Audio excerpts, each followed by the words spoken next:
Good evening and welcome to another IADC update. This evening we have sort of a mixed bag for you, but first we are beginning outside in the field to give you an update as to the continued work taking place there at the Argyle International Airport. Now, it has been a long time since we've been on this side of the project, and I know that many of you have been asking for quite some time what is happening with the road that will take you from the Moncook end of Stubbs to Warku.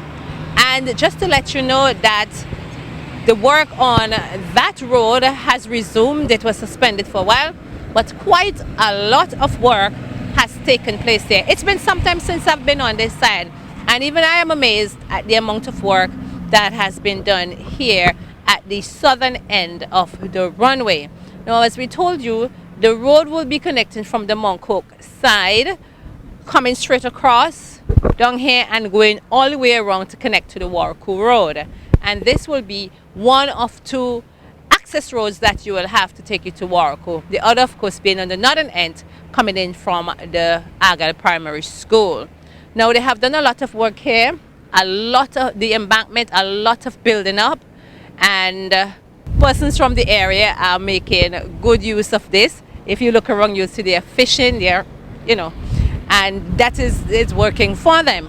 Now, if you look around, you will see the depth that there are below there and the height at which we have come up with the construction of this road. And you'll also note that it is quite a way below the runway strip.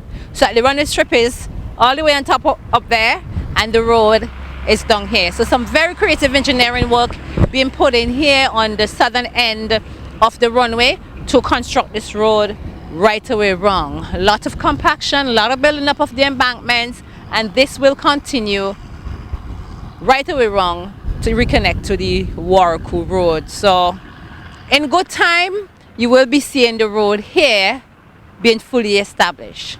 We're going to move from here. We're going to go to other parts of the site where they continue to do earthworks and other works to see exactly what is happening. So stay with us. We have a mixed bag for you this evening. While the earthworks continue here at the Argyle International Airport project site, and we continue to make really, really good progress. Now, a part of the work that we are doing here includes the fencing of the airport. Now, the fencing work has commenced. It commenced some time ago, and that is going well. Now, for as far as I can see, this is within the first kilometer of the site. And from just about the area of where we had the old labs, those former building alone houses, right back to just behind me here, almost the entire stretch of the first kilometer, we have fencing work which has been done, and we have fencing work continuing on the other side of this same first kilometer. We also have some fencing work which took place in front of the IADC offices within the third kilometer of the project. So the fencing work is ongoing here at the Argyle International Airport, and very soon we will see lots and lots and lots of it. We continue to work on Makani Hill in taking down the last portion of that hill that we really need to get down, and that work is moving along steadily.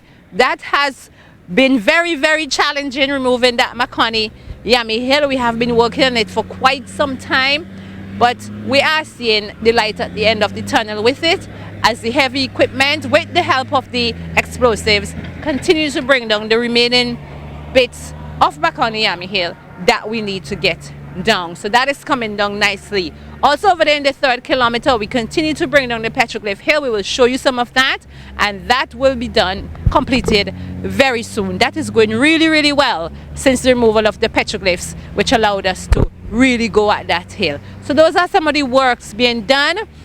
When we go across there also, we'll show you again the 191 channel, where the backfilling for that channel is completed, and we're awaiting the start of the filling up with the soil so that the guys could start their compaction work. So we're going to go around and we're going to continue with this update. Just keep in mind that we have a mixed bag today, and we will also be showing you a little bit from the tour that we had recently with the top ranking officers of the Royal St. Vincent and Grenadines Police Force. So don't go away, we'll be back.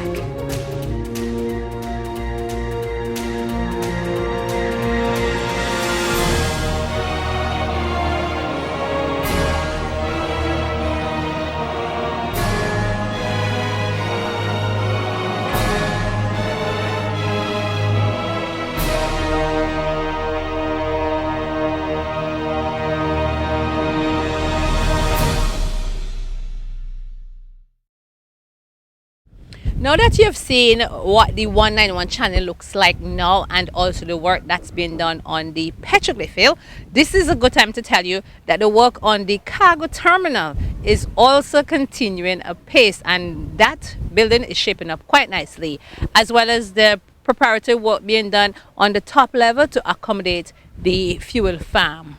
At this point, we are going to move away from the on-site update and show you some of what took place during the tour last Friday with some of the top ranking officers of the Royal St. Vincent and Grenadines Police Force, including Commissioner Michael Charles.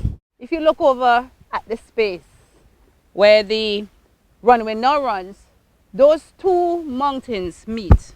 It's to touch one another, literally. And we had to do all of that work to get that space in the middle for the runway.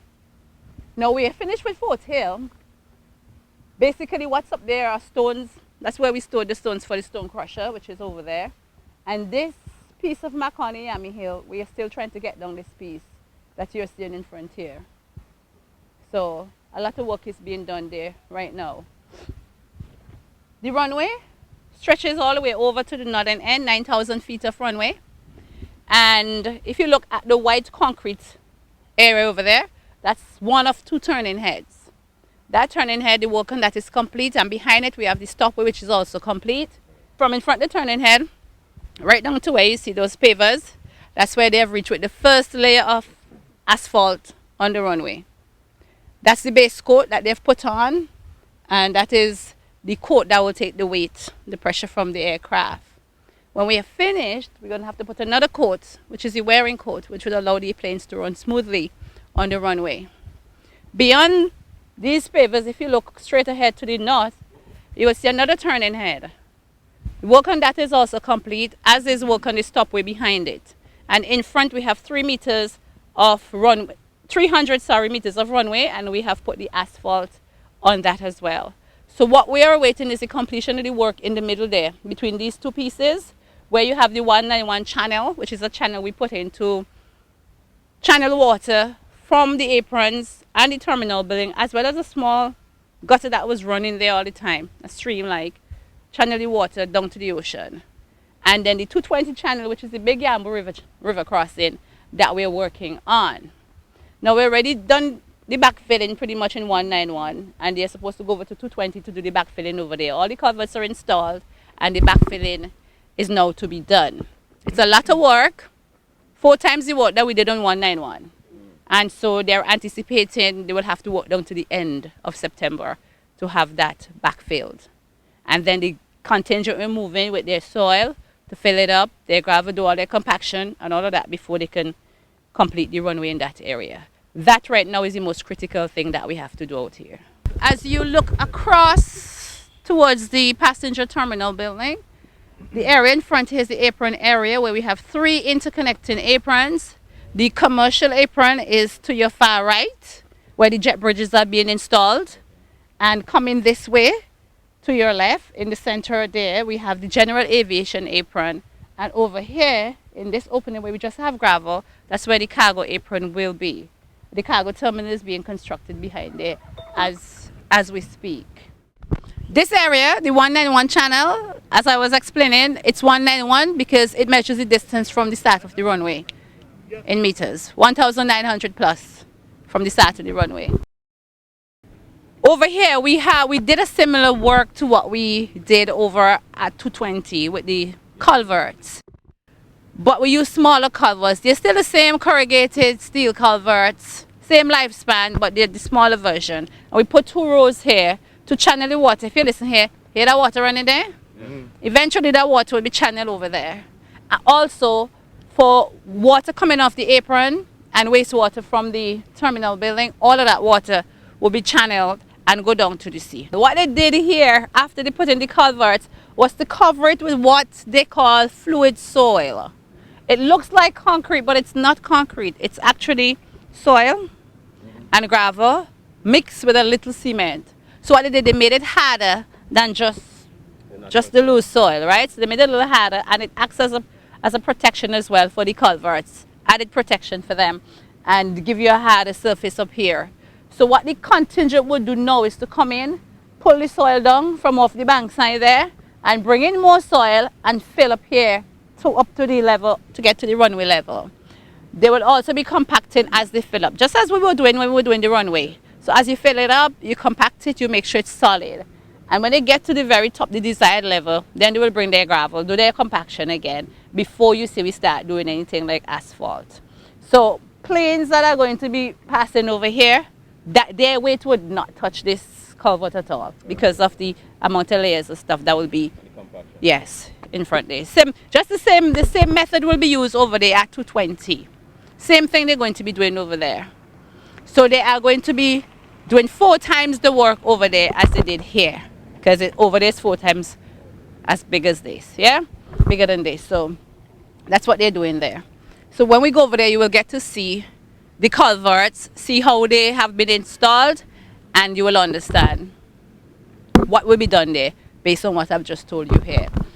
So we have to have this. They did this quickly and did it first, so that the guys who are doing the runway would have more time to do their work. So once we fill this up, the runway people can continue coming across here until we get over there. By the time they get over there, they should be just about ready over in that area. So all here, they have to do similar things. Prepare the ground, which they have been doing. They have been compacting, and then they do their gravel just about the time when they're ready to start the asphalting. We're still taking down this petroglyph hill here. You see the kind of rocks that the petroglyphs are in? Yeah. This is the petroglyph hill. We're still taking this down, but we don't have a lot more to come down. Because on top there, we have a maintenance road that goes to one piece of the landing instrument that's up there. The VOR DME, that's up there. And there is a maintenance road to get there. So you will see the cutoff point when we go around there where they're taking this hill back to. So they're getting where they need to get with this petroglyph hill. It took a long time because of the petroglyphs, but we are finally getting there. We have 2 taxiways that will take aircraft to the general aviation and cargo apron, and also the commercial apron down there. You can also see from up here where the jet bridges are being installed, and you can get a better appreciation as to where we are with the asphalt work on the runway. Also from over here, you have a good view of the fire station. That's the aircraft rescue and firefighting station. And it is strategically placed because from there, those in the operating room of the fire station, they have a good view of both ends of the runway unobstructed. And they also have their own service road so that in case of an emergency, they don't have to run on the runway. They have their own road that they can use to get to both ends of the runway. If they need to come across here, then they also have a road to come across that will get them across there. Regarding the terminal building, we have 2 terminals in one building, the international as well as the domestic. The farthest end is for the international flights, and this small end closer to us here is for the domestic flights. These are the flights to and from the Grenadines. They would be using this end down here. They have similar facilities as in international. They have their check-in area, departure and arrivals area, and they have a lot of space. Just before we leave you this evening, I must draw your attention to the jet air bridges that have been installed here at the Argyle International Airport. And just to let you know that all of the pieces are up, including what we were waiting for, the mobile part to be attached with the wheels and everything. If you look carefully down here, you will see that this part is pretty much on the ground. That is because this part of the jet bridges is quite flexible. Anyhow the plane stops, this can turn to accommodate and to fit onto the door of the plane so that persons would leave via this route quite easily and go in towards the terminal building. This is one, this is number 2 down there, and both of them are up. Now, exactly where we are in the installation process, whether it is complete or if there is anything else left to be done, I am not certain at this time, and the men who are working on that they're not around here now because this is lunchtime, but I promise you I'm going to catch up with them and bring you the latest information in our next update. So until that time, this is all we have for today from the Argyle International Airport. We thank you for viewing and we wish you a good night.